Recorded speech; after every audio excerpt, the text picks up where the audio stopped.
Good evening, everybody. Welcome once again to Kumbukeni. And as usual, I'm with my co host, Brother Milton Alimadi, Sister Unduku. And on from last week, we continue our conversation, centering on the African continent. And this time, we're talking about terra firma, land. How best to start this but to acknowledge what has gone before, i.e., the scramble for Africa. As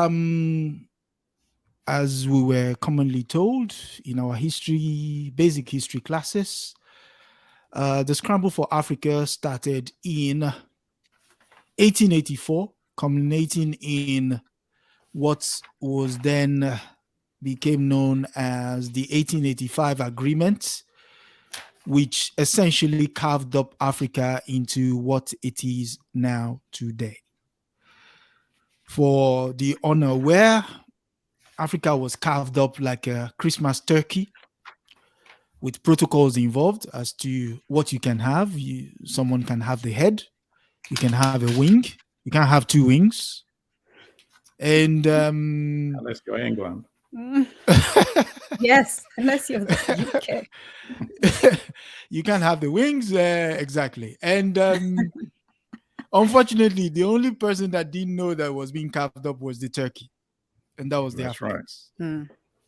And to pass this quite emotive topic today, again, like I said, I have my two co-conspirators, Brother Milton Alimadi and Sister Unduku. I will start with, shall we go to one of... Brother, before we go there, do you mind if myself and Alimadi introduce ourselves for the audience? Oh, sorry, my manners. Yes, please. You know, I have No, it's not your manners. It's such such an emotive topic. I know right? you just want to jump into enthusiasm. That's what it. that's. In fact, all of us we are controlling our emotions. You know? Like I want to jump off my seat. Okay, so if you can do the protocol, Sister Sure, absolutely. Nduku, go first. Habari gani? It's good to be here with you all. I thank you all for joining us. I see you all in the chat. I appreciate it. I'm not responding immediately because we're managing the show and it's hard to do it in tandem. But I do appreciate all of you. We do appreciate all of you and we thank you for being here. Again, I am Duku, a co-host with Brother Adesoji, our brother Milton, and we are here to bring you African news from an African perspective. My brother Alimadi. Yes, absolutely. As we said in our previous show, we need to combine our history to contemporary solutions because some of the blueprints are already available. And today, it's just amazing that we're sitting here in the year 2023, and we are still talking about the land issue when Africa is supposed to have been independent since beginning in the 1960s. So this is a timely topic, as you're going to see when you hear some of the details that many of you are going to be surprised by. Do Africans own the land? Absolutely not. And you're going to hear the details as our show unfolds today. Back to you, Comrade Adesoji. Oh, yes. I was getting carried away, as you said.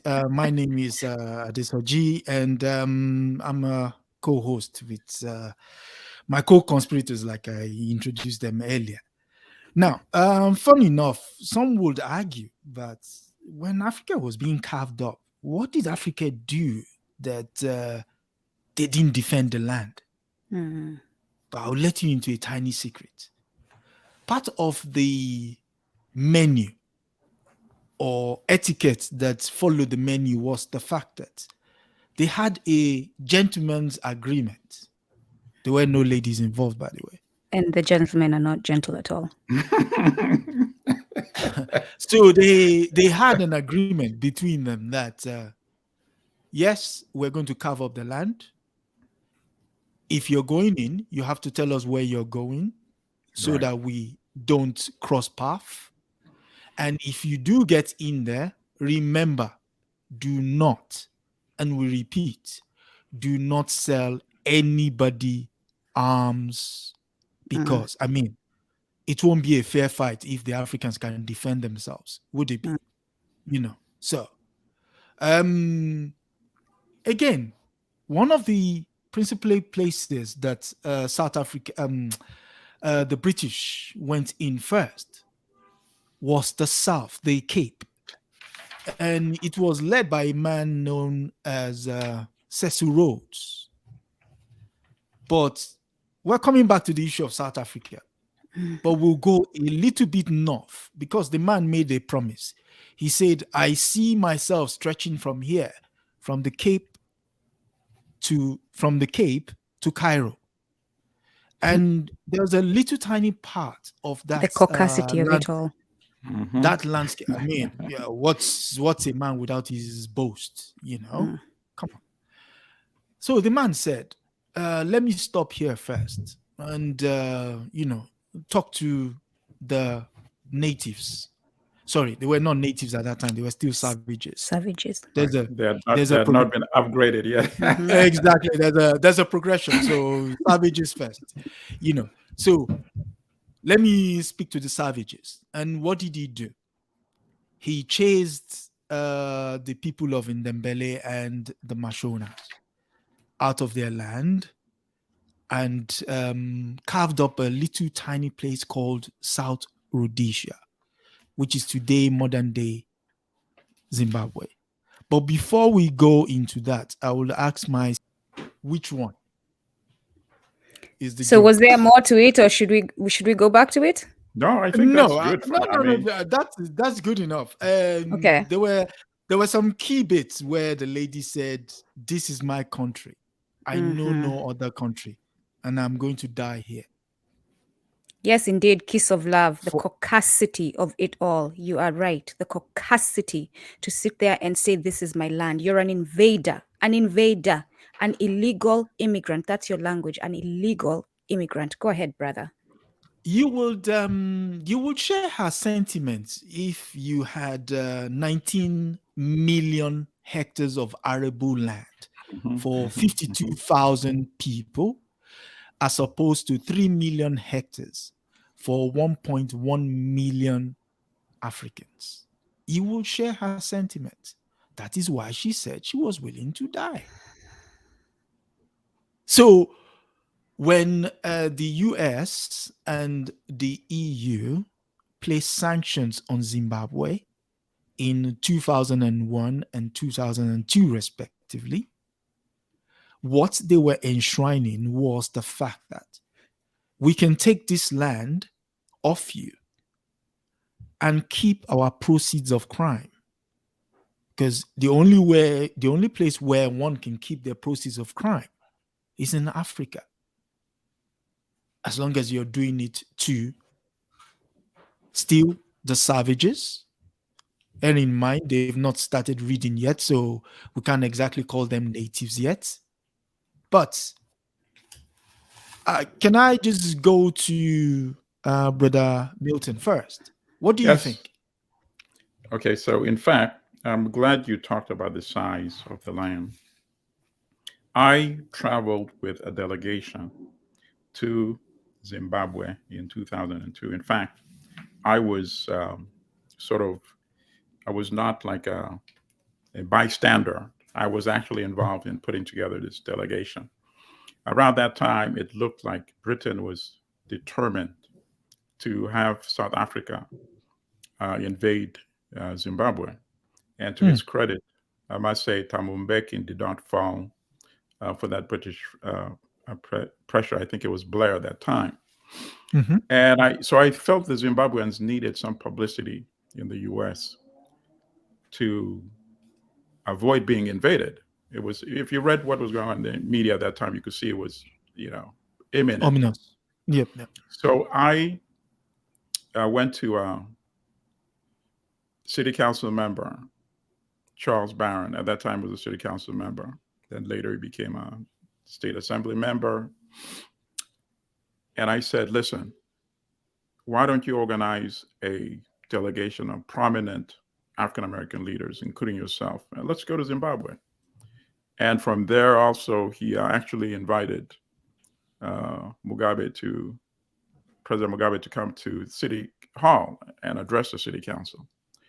But the point I was trying to emphasize is when I traveled to Zimbabwe and we went to the rural areas, first of all, going there, I have to back up a little. Because if you read the media, if you follow media closely at that time, you'd get the impression that every African was attacking any European in sight, right? The images we saw on TV, what you read, including so-called responsible media like the Times, New York Times, or BBC. When we got to London, and then we are flying Air Zimbabwe to Harare, I was saying to myself, wait a minute, how come the plane is filled with all these Europeans? No, really. How are they going to a country They've where lost you their get the way. impression that every European is being attacked on the street? So that was my number one surprise. And then we land in Zimbabwe, walk around in Harare, see Europeans not being molested, just walking around freely. So that is the disconnect with the reality on the ground and what you get if you only follow corporate media. And then here's the major point I wanted to point out, because you brought up the size of the land. At one point, we were driving in the rural area. And even along in the rural area, you find the roadside vendors who make these beautiful carvings, marble, wood. And who are the people buying? The white man. Europeans. The invader. Or vendors in the rural area where they're supposed to be unsafe. So, I mean, I've always known about the disconnect between corporate media and the reality on the ground. But even I was shocked at what I saw on the ground. But here's the final point. The land, the size. We drove at some point for miles and miles, right? We tried to get to a location. And then somebody told me that this land belongs to one farmer. Hey. After we had driven for miles, on the right side and on the left side. And my question was, how can any one person use all this land? And the driver said, that is the problem. They don't use all this land. They only use a tiny proportion of it. But since they own it, it's fenced off and is not used by anybody else. So that's the main point I wanted to make in reaction to your turning over the mic to me. Yes.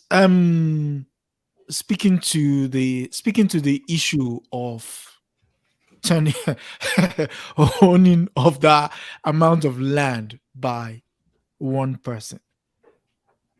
Something also in researching for this topic, something also jumped out was the fact that there was apartheid by stealth.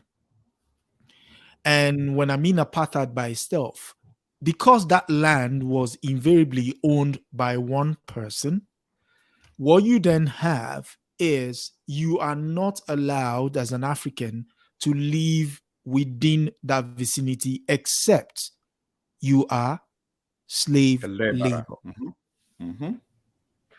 So, Sister Nduku, could you speak to the idea that someone will have to travel for miles to come and work on a farm, knowing the history of the United States? Does that sound familiar? Can you begin to see a pattern? Are we talking about the sharecroppers in the US? There you go.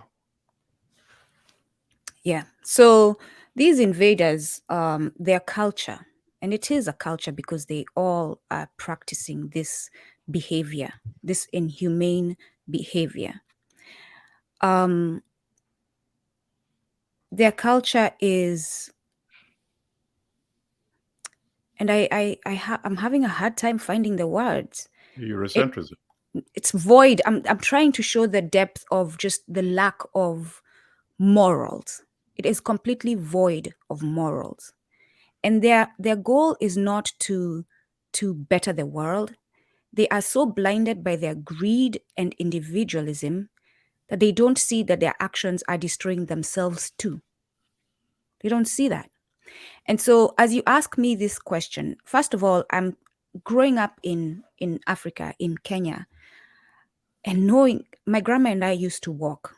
We had relatives in distant places. We would walk 3 miles. It was enjoyable. I'm walking with my grandma. It's beautiful. But to think about walking, for example, 10 miles, is that the distance at Isoji, 10 miles? Mm-hmm. 10 miles, they probably did not have good shoes because we know these invaders are not providing the resources. They're not caring for them. They just want them to show up for work. Probably didn't have good shoes, probably didn't have any shoes, and probably had to do it first thing in the morning to be there on time to produce for these people, these invaders. So to imagine, because I know the history, it was the men who were taken out of their families to go to do this work. It was the women taken out of their families away from their children to do this work. It was the children taken out of their families to go to do this work.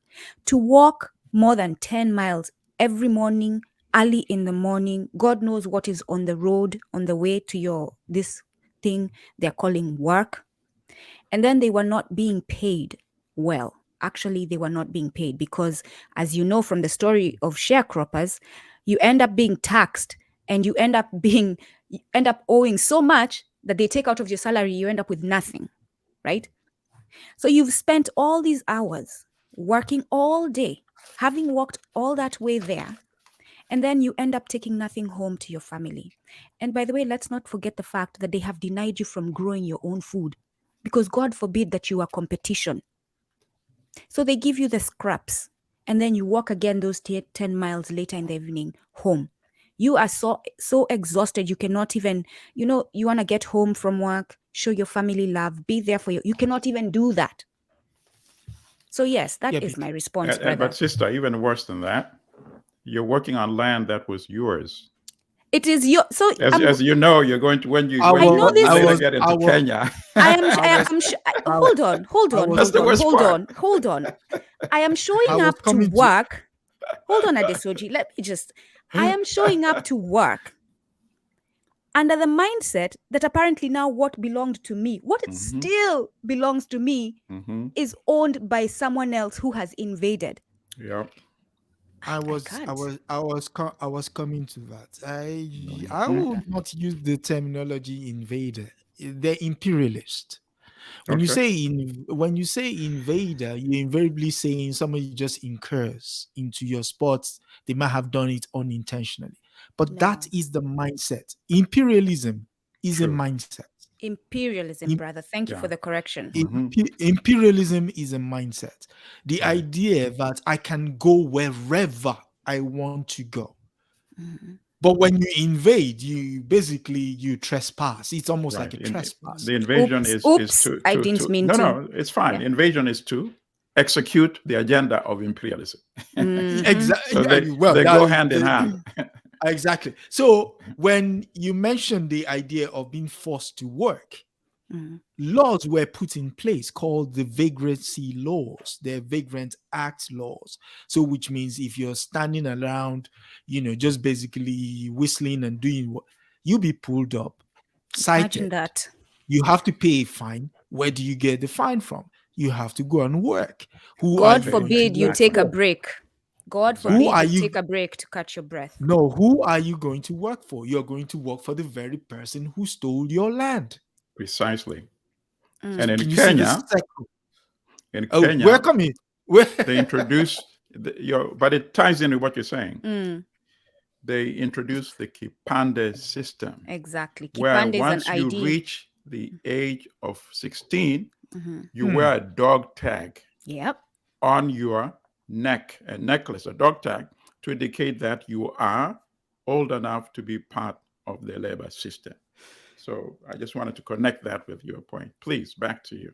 Not to mention the symbolism, that this is a tag they had on their animal. So essentially they are seeing you as an animal. Thank you for tying that, right. Go ahead, brother Adesoji. This is So listen. The brother is saying, oh, am I going to be allowed to talk by these two? To keep my hands on the side is yeah, it's you're the taking one a lot that of brought up. discipline. You're the one that brought up this hot topic. So don't blame us if we I didn't beat know up on people you. Go on, brother. I didn't know people were going to be this emotive. Hey. Well, so it doesn't seem as if we're talking in out of sync. Vacuum? A vacuum. I would recommend some texts for people who want to read deeper with regards to this particular subject, especially as far as Zimbabwe is concerned. One very entry-level book is titled "The Struggle for Zimbabwe," written by David Martin. It's a very old book. You might be able to get it on Abbey Books or wherever, or any old bookstore. The title of the book again is "The Struggle for Zimbabwe." Comrade, is that David Martin a journalist? He was a journalist, yes, right? Yes. Okay, Yes. He wrote a book also, a good book if people wanted to know more about Idi Amin. He wrote a book called, the title was also Idi Amin. Yes, okay. yes. That's the same said person. his name is David Martin? David Martin. He wrote the book. Titled "The Struggle for Zimbabwe." You could also read White Supremacy Confronted by Gerald Horne. Professor Gerald Horne. Slow down on that resource delivery. That would be nice. Thank you, brother. Yeah. Professor Gerald Horne, of course. Is a great comrade. No, really. I want people to get his full kudos and credentials. People, please Google him. I'm glad you brought up his name. Look up. What's that Gerald Horne book again? Confronting White Supremacy. White Supremacy Confronted. Okay, thank you. And Horne, I believe it's spelled Horne. I think there's an E at the end. Yeah. White Supremacy Confronted. Go ahead, brother. So White Supremacy Confronted. Well, seeing that we've talked about Zimbabwe, I think we're going